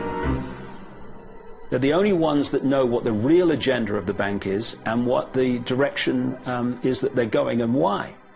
This kind of compartmentalization explains how the Manhattan Project, which developed the atom bomb in World War II, was kept secret despite having 130,000 people working on it. When I first let in the scale and the intentions of the agenda, I felt like I had the flu for about 2 weeks. But then it dawned on me. Here was this well-planned, well-orchestrated attempt to squelch human potential, and still our brilliance shines through. Even though we've been systematically distracted and repressed, people have come up with innovative, ingenious solutions to a huge number of the problems that we face. It's not our fault that we didn't recognize how organized and intentional this scheme is. It's our challenge. I looked at the kind of world the controlling elite have already given us, and I had to ask, what kind of world would we be living in if they had absolute and complete domination over everyone, everywhere? In this new world order of theirs, a tiny number of people would exercise total control over the lives of everyone through a system of intrusive surveillance, violent suppression of dissent, and debt slavery. Imagine tiny islands of opulence surrounded by a sea of misery, where the mission of the military is to protect the haves from the have-nots. I've come to believe that their endgame is truly ominous, and that they will stop at nothing to continue implementing their plan. As difficult as it may be for Americans to accept, I'm now convinced the agenda of the global elite includes destroying the financial strength and sovereignty of the United States. With its history of free speech and armed revolt, America represents the major hurdle to global consolidation of power. If they can succeed in bringing down this country, I believe the international elite intend to transfer the power and productivity of Americans to their one-world dictatorship, gradually taking over our lives in what David Icke calls the totalitarian tiptoe. Think about it. They've got us so deep in debt we can never repay it. They're collapsing the dollar, and they're attempting to replace it with a global IMF currency. This press for a global cashless electronic currency would enable a central authority to financially disable any individual or group in an instant. Now, for the first time in history, international taxes are being proposed under the pretense of addressing climate change. Like a Trojan horse, the suggested treaty unveiled at the 2009 Copenhagen Climate Conference appealed to our concern for the environment while distracting us from the fact that this unprecedented carbon tax would be paid to the World Bank and enforced by global police. There are ways to address our obvious need to curtail pollution without creating a tax base for tyranny. You want to change society in a way that you know that if you do it openly, you know you're going to get an adverse reaction. So you don't do it openly. You play problem, reaction, solution. Stage one, you create a problem. It could be a terrorist bomb, it could be a 9/11, it could be a run on a currency, it could be a stock market collapse, a government collapse. You tell the people your version of A, who did it, and B, why. And at this point, problem, reaction, solution would fall down if we had a media that was in any way related to journalism. Instead, the mainstream media is a public relations office for the official version of events. Turns out President George W. Bush was right about Saddam Hussein hiding weapons of mass destruction. The virtually only way or source of information that the public have about this event is from the mainstream media. And what they're looking at stage two of problem, reaction, solution is the reaction of outrage, of key fear and they want the public to say to the government, something must be done, this can't go on, what are you going to do about it? And this allows stage 3, which is those who've created the problem, glean that public reaction with a false story, to then openly offer the solutions to the problems they have themselves created. The idea of using tragedy, manufactured or simply utilized, was deeply significant in my finally understanding how far these people will go to achieve their goals. It's a documented fact that we entered the Vietnam War under false pretenses. Former Secretary of Defense Robert McNamara has acknowledged that the attack on a ship in the Gulf of Tonkin didn't actually take place. Our judgment that we've been attacked that day was wrong. It didn't happen.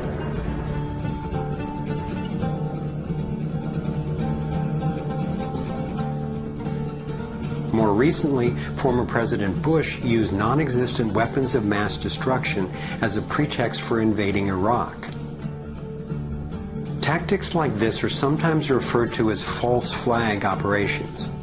An increasing number of people believe that 9/11 was a false flag operation by the global elite in order to set the stage for taking over Middle East oil and dismantling U.S. constitutional protections. There are lives in the valleys. There are people under fire. There are children at the cannon. There is blood on the wire. There is blood on the wire. There is blood on the wire. There is. Most of what's needed for a police state is actually already in place. Right now in America, any of us can be imprisoned without warning or due cause, and we can be kidnapped, tortured, and assassinated illegally if the government decides what we are doing is a threat to their plan. All they have to do is name us as a suspect in their so-called war on terror. We're being watched more and more. In 2010, there were 30 million surveillance cameras recording us in the U.S. alone. When we demonstrate, we're now relegated to what are euphemistically called free speech zones. Zones for free speech? Every phone call and email we send is collected and archived and can be inspected at any time. Our driver's licenses and passports have computer chips implanted in them to track our every move. And now hospital patients are getting these same chips implanted under their skin. In fact, it was Procter & Gamble who developed these chips, initially for tracking their products. It's always offered as a way to help, but even an assistant director of Central Intelligence has admitted it's an entry point to getting all of us chipped for better tracking and control. These would-be controllers, through the U.S. Space Command, have outlined a plan called Full Spectrum Dominance. Sophisticated satellite surveillance, as well as directed energy and laser weapons, which are already developed, have the ability to target dissenters anywhere on Earth. I believe they are also trying to ensure they can deal effectively with any resistance. FEMA containment camps and railroad cars with shackles have been recently constructed or refurbished all over the United States for use in what officials call times of pandemic or civil unrest.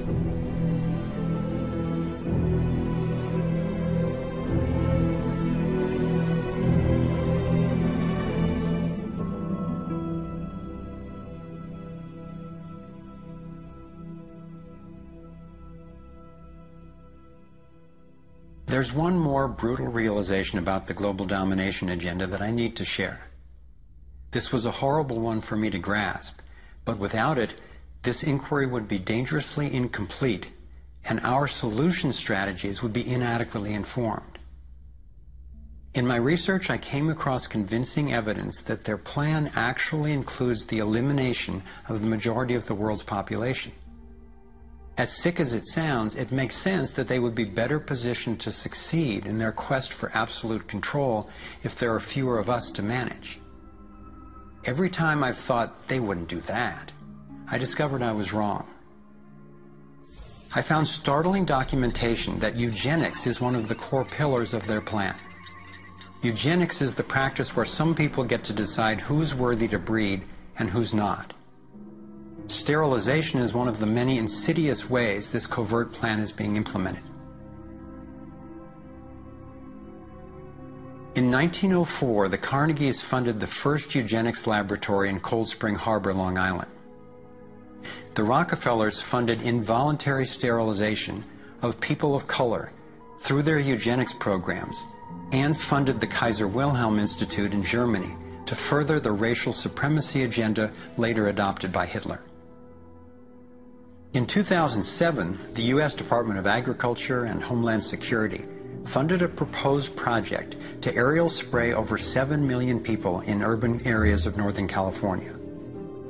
After citizens organized against the plan, officials were forced to reveal that the spray included multiple toxins that can cause disease and disrupt the reproductive cycle. Fortunately, civil resistance stopped the project. The U.S. government has been caught over 30 times covertly experimenting with toxic chemicals on its own citizens, from soldiers, prisoners, and Native American reservations to entire towns and counties. Mass covert sterilization of women and girls, usually using secret additives to vaccines, has been exposed in Brazil, Puerto Rico, Nicaragua, Mexico, and the Philippines. These have been under the auspices of such programs as John D. Rockefeller's Population Council, the U.S. Department of Health, Education, and Welfare, where Nelson Rockefeller was undersecretary, and the Rockefeller-founded World Health Organization. Novartis and Syngenta, in cooperation with the U.S. Department of Agriculture and the Department of Defense, have field-tested a spermicidal strain of GMO corn that would render male consumers infertile. This was quietly announced as a contribution to the world overpopulation problem. The list goes on and on. Right now, global human fertility is plunging. I'm convinced that this is no accident. For me, being willing to consider and research a direct depopulation agenda was critical to my getting the whole picture and to generating responses that could be sufficient to the task we face. I know this may sound crazy, but imagine that it's 1932 and we're in Germany. If I told you that in the next decade millions of people would be exterminated, you would say impossible. No one would do such a thing.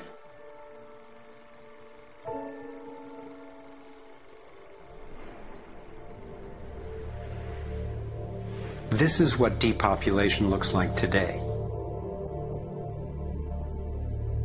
I'm convinced that I'm not overstating the case. Could I be wrong? Perhaps. But what if I'm not?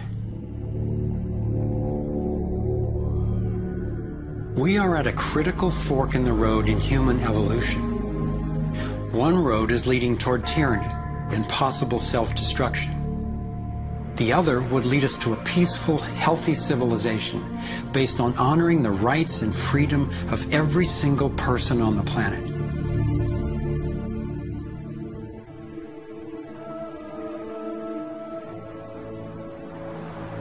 To set off in this new direction, it's up to you and me to clear that road.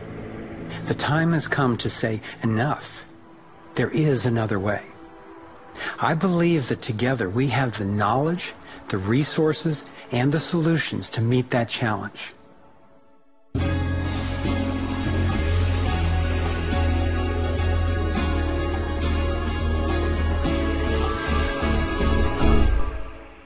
I see this process as nothing less than a struggle for the soul of humanity.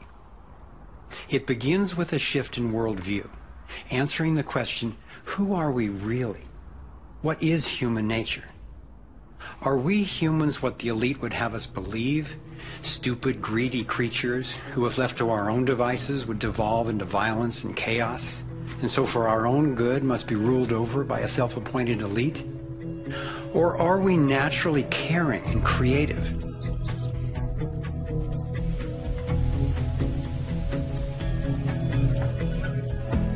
I believe when people are healthy and have what we need to survive, we can create a world based on integrity, freedom, and compassion.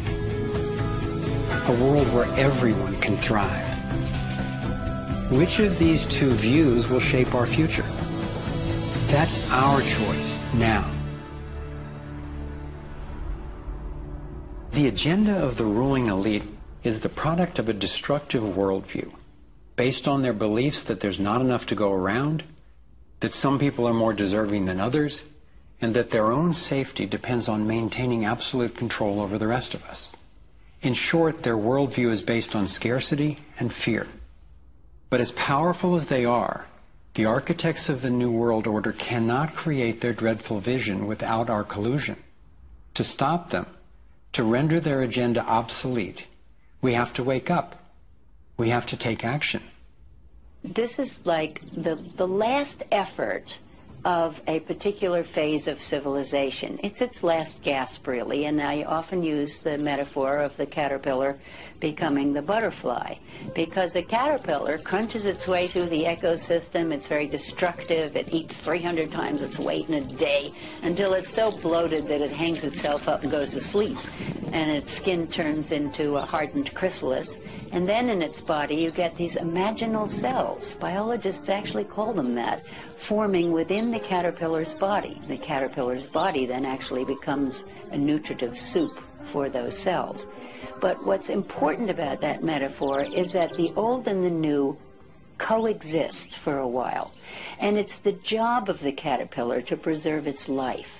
It's a desperate government that we have now trying to control oil in the Middle East and wanting now to promote nuclear energy and all these things that they know better, but they have to play out the role of protecting themselves. It's their job. And if you love butterflies, you don't go around stepping on caterpillars. So we can't hate them. It doesn't do any good. But if you want alternative energy, you don't ask an oil economy administration to produce it for you. We have to produce it. We imaginal cells have to show that it's cheaper, more efficient, and more effective. Our job is to build a new world. If we had the vision and a worldview that says our crisis is a birth and everybody's needed and everybody will have more of what they truly want, you could turn this desperate world into a renaissance of human creativity and love. It may seem that the controlling elite has all the cards, but we have many advantages of our own. First, let's talk numbers. Very few people are consciously perpetrating the domination agenda. Most of those helping to implement the plan don't understand the full picture of what they're a part of.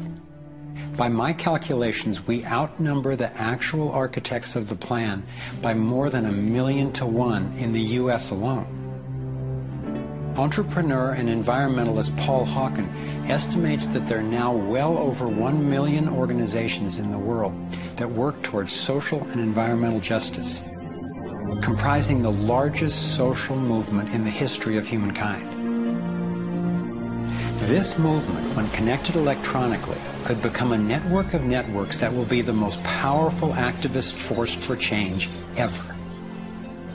If you look at the people who are involved with restoring this earth and stopping the damage and resisting the depredation and nurturing change and reimagining what it means to be a human being, and you're not optimistic, then you might want to get your heart checked, because there is an extraordinary, beautiful, gorgeous, fierce group of people in this world who are taking this on.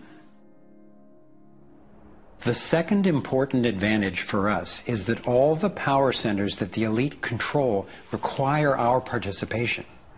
If enough of us withdraw our support, their plan can't work. This is true of the central banks, the military, the corporate media, the government, and more. And following the models of Mahatma Gandhi and Martin Luther King Jr., we have the power of nonviolent non-participation.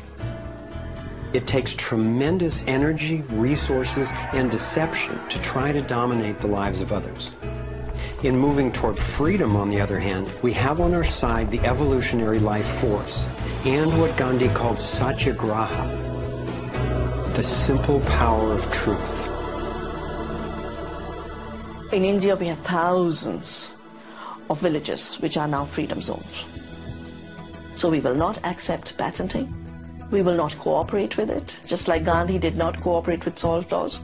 We will not allow chemicals and genetically engineered crops to enter our ecosystems because they threaten this biodiversity. And this freedom movement, which is a freedom movement for all species, not just for individual humans, is something that's growing so fast and is reflected in the movement for GMO-free zones in Europe. I turn my back and there's another 1,000 GMO-free zones. 90% of Italy, 90% of Austria.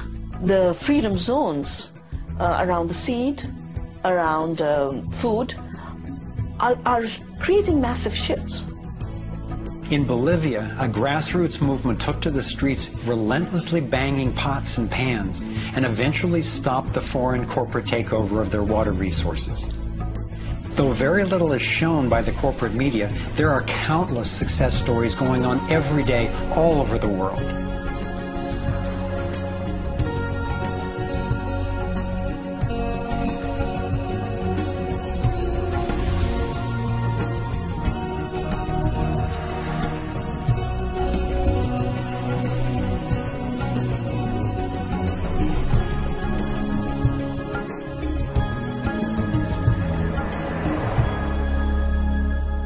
I wasn't willing to make this film until I knew there were responses that are a match for the crisis. And now the power of the internet enables us to share the breadth and the depth of this research. We've spent years creating a vast website, thrivemovement.com, that brings it all together and makes the information and what we can do about it accessible to everyone. Here you have your very own Navigator module to go deeper into the main subjects covered in the film: code, problem, and solutions. You can study strategies and tactics and connect with others to take high-leverage actions. Every fact stated in this film has been independently verified, and the reference is on our website.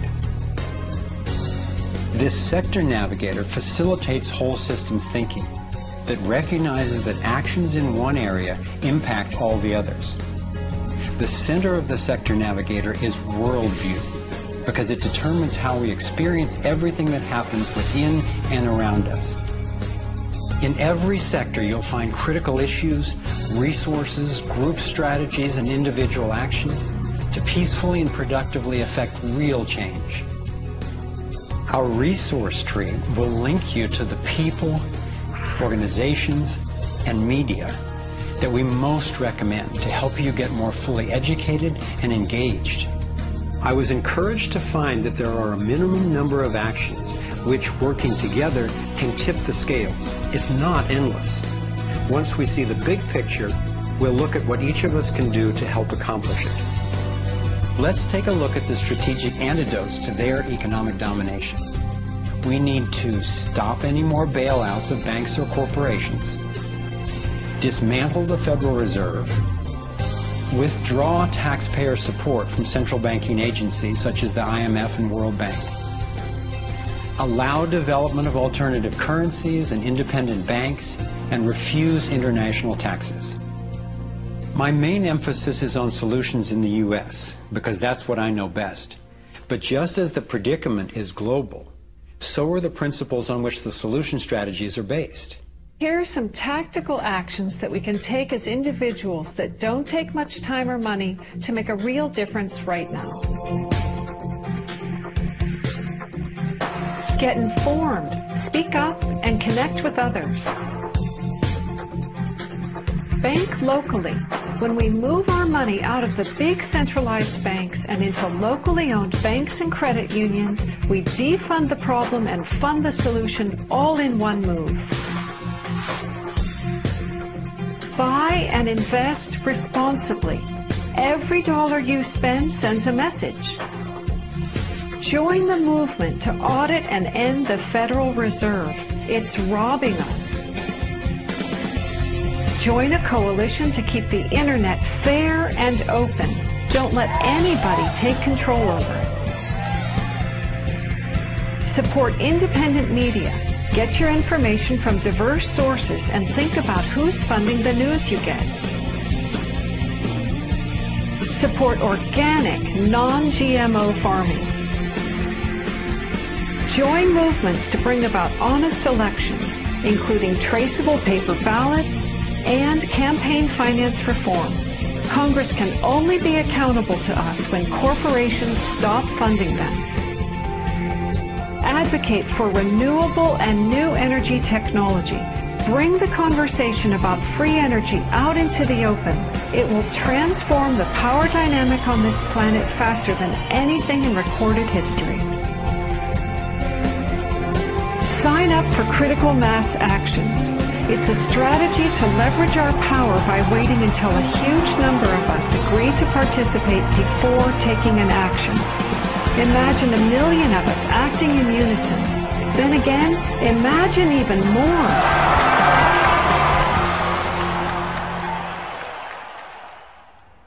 I've been inspired by how many grounded solutions and real-life problem solvers there actually are. Aqeela Sherrills is one person whose work especially touched me. He helped broker a gang truce between the Crips and Bloods. One of the things that we discovered in the process of waging peace in the neighborhood was that conflict is healthy.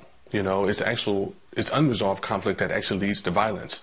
When we first launched the peace treaty, we had a lot of success in our first year.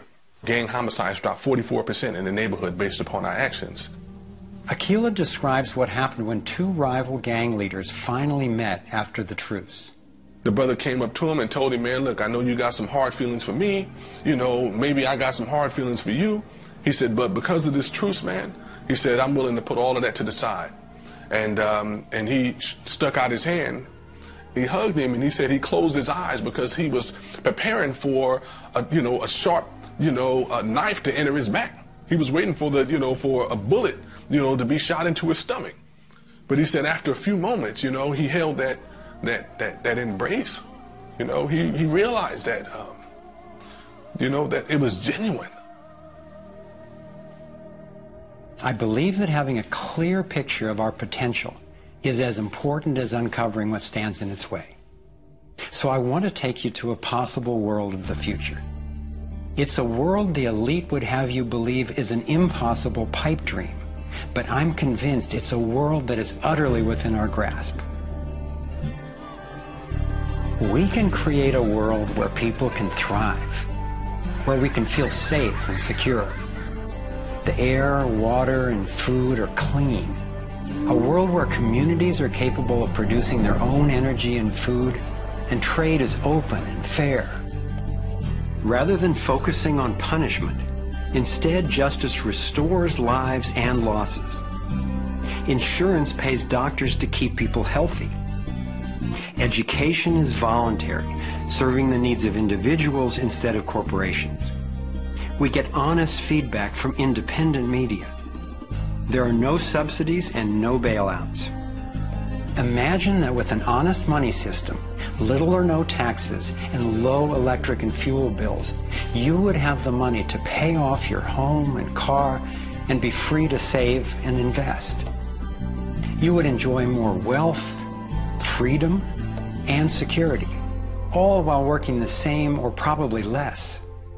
Let's say I started a mutual fund for my neighborhood, and all the neighbors had stock, okay? And so they healed the environment and their stock went up in value. So instead of getting drained financially, they're making money. They're making money from things that make their kids safer and prevent the planet from dying. So you kind of have your cake and eat it too. Instead of working all week to make money and then coming home and trying to save the planet on the weekends, you can spend Monday through Friday making money saving the planet and then, go to the beach. This vision of a thriving world is based on what could be called the liberty perspective. There is a simple principle that underlies this approach: non-violation. Nobody gets to violate you or your property, and you don't get to violate anyone else, except in genuine self-defense. This is the one rule I've found that every single person agrees with, at least for themselves. I believe that non-violation is the true north of humanity's moral compass and our core navigating insight. This insight can guide us and protect each and every individual as we set up voluntary, self-sustaining systems. It is a way of living that I can stand for wholeheartedly and without reservation. I've been profoundly influenced by the work of Austrian economist Ludwig von Mises, who developed a whole philosophy and economic system based on the core ethic of non-aggression. Motivated by having witnessed the ravages of communism and fascism in Europe, he committed his life to finding a just way. He recognized that those systems, as well as socialism and even democracy, wrongly assume the rights of the collective, or the group, to be more important than those of the individual. I had always gone along with the view that more people will thrive if we consider the group's needs above the individual's. But when I took a closer look, I found it doesn't really work that way. In the name of what's best for the group, governments have been responsible for most of the war, death, and destruction on the planet. More than 200 million individuals were killed in the 20th century alone.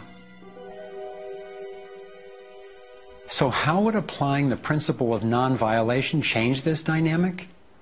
It would take us from incremental change of a fundamentally flawed system to a complete transformation where not just some, or even the majority, but everyone could truly have the opportunity to thrive. In order to implement the principle of non-violation, it makes sense to me to honestly re-examine our past, because it doesn't work to try to build a healthy living system on top of an unhealthy one.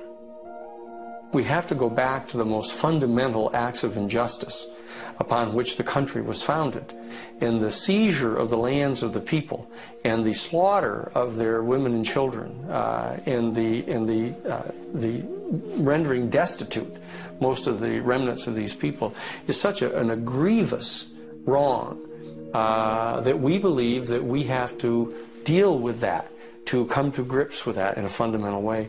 Understanding that they're not wrongs that were done and completed 150 years ago. They're wrongs that are continued every single day. So you have, through the history of North America and the United States, over 500 treaties signed with indigenous nations where every single one of them now has been violated.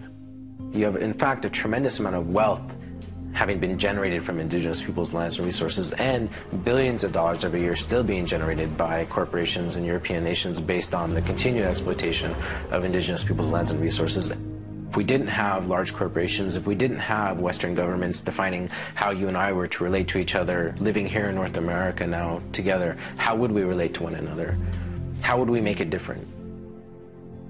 It's going to take time and courageous effort to shift the consciousness and accomplish the tasks that will move us toward the world I'm talking about. And yet I know of no greater gift that we could give to future generations. We can't do everything at once. I envision 3 overlapping stages of the solutions process. In stage 1, we bring as much integrity as possible to our current systems. If we cut the U.S. military budget in half, it would still roughly equal the defense spending of the entire rest of the world.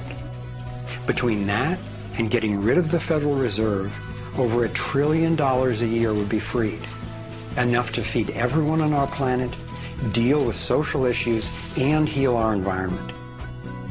Many people believe that widespread starvation and poverty are inevitable, but compared to war, eliminating poverty and restoring the environment are cheap. According to Lester Brown's Earth Policy Institute, it would take under $200 billion a year to restore the Earth's environment and meet global social goals. But this stage isn't the end goal of the liberty perspective. While stage 1 has a lot of the compassion typically associated with a liberal Democrat agenda, stage 2 reflects much of the wisdom of the traditional conservative worldview. In stage 2, we shrink government's role to protecting individual liberty and stewarding things we share in common, like ecosystems and the airwaves we use to communicate. As the system gains integrity and we move to sound currency, people will have enough money to have more control over everything that affects them. Stage 3 grows out of the increasing freedom that people gain in stages 1 and 2. as they have more money and more time. There is no involuntary tax and therefore no involuntary governance. There's no monopoly on force. There are rules, but no rulers. Rigorously protecting individual rights turns out to be key for honoring our interdependence. We can be distinct and unified at the same time. As utopian as this can sound at first, I've been thrilled to see how much practical thinking has been done to deal with tough issues like healthcare, crime, and education. These three stages validate the best of both the liberal and conservative perspectives that have divided us for so long, and then reconcile them at a new level, around non-violation, a core ethic we all share. Stage 3 honors human incentive and finally includes the rights of not just many, not just most, but everyone. The Torus provides a template for a society based on integrity and wholeness. It conserves what's working. It has built-in feedback so it can self-correct and innovate to maintain balance. We can apply these and other features of the Torus dynamic to our human social systems. I truly believe that aligning consciously with the fundamental life energy pattern at every level, physical, emotional, mental, interpersonal, and environmental, is ultimately the art, the science, and the celebration of love. And that's what we're here to learn. The fundamental insight of our interconnectedness changed the way I approach everything. In my own life, I found a practical expression of this philosophy in the modern, non-violent martial art of Aikido. It offers powerful guidance on how to respond effectively and non-aggressively to the global domination agenda. Morihei Ueshiba, its founder, taught that to practice Aikido one must mimic the movements of atoms and galaxies. Just as free energy technology blends with the toroidal pattern to access unlimited power, Aikido, the way of harmony, blends with the energy of an attacker, redirecting it to peaceful resolution.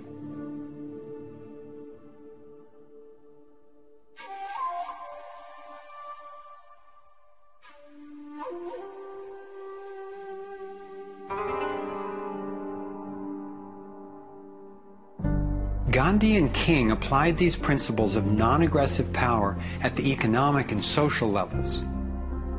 If we respond with violence to the domination agenda, other than in self-defense, it would only continue the old us versus them paradigm and provide an excuse for even more police state measures. I believe that it's essential, both morally and strategically, that we take the path of non-aggression. There is another aspect of the Torus that has profound implications for how we can respond to the challenges before us. It is the absolute stillness, the 0 point, that lies at the center of each toroidal system. I believe that you and I, as well as every other being, are Torus energy fields, centered by stillness and each connected to one another and to the boundless consciousness of a living universe.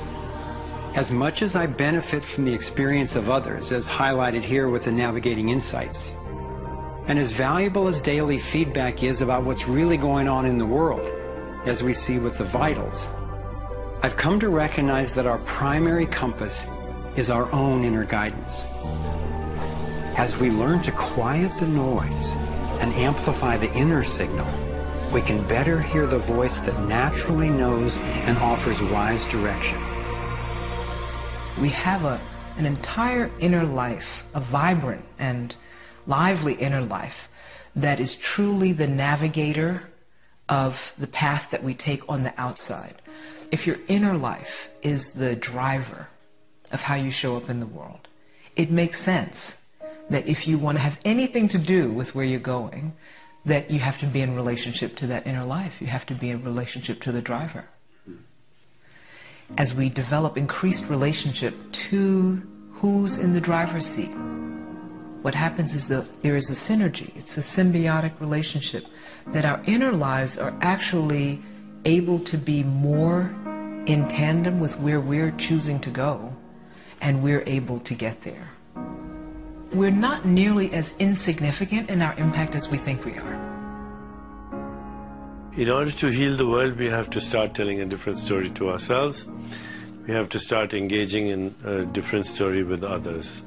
It's our collective story that manifests as the world.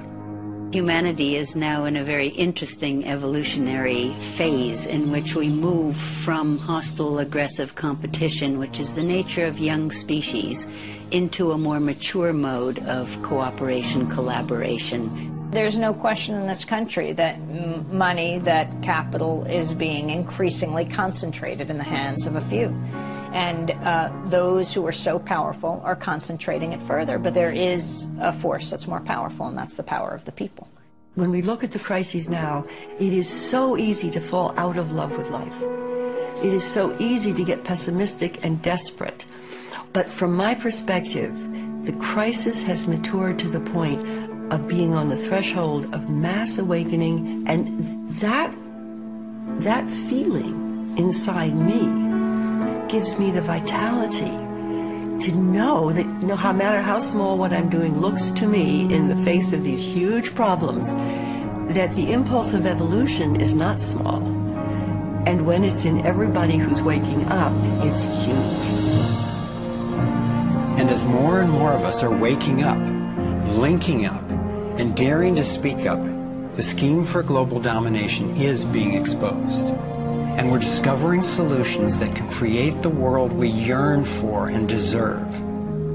Again and again throughout history, when people have recognized tyranny rearing its cruel head, they've come together and stood up for liberty.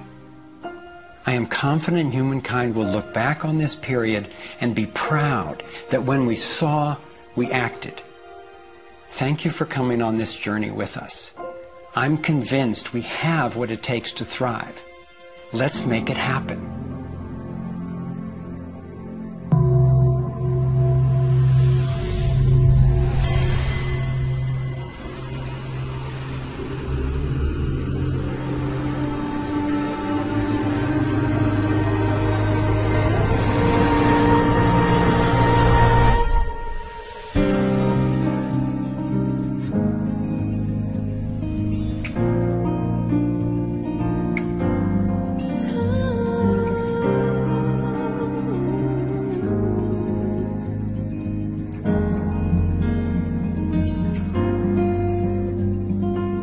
Cycles repeating, the earth is speaking, saying time has come to wake up from this nightmare of life.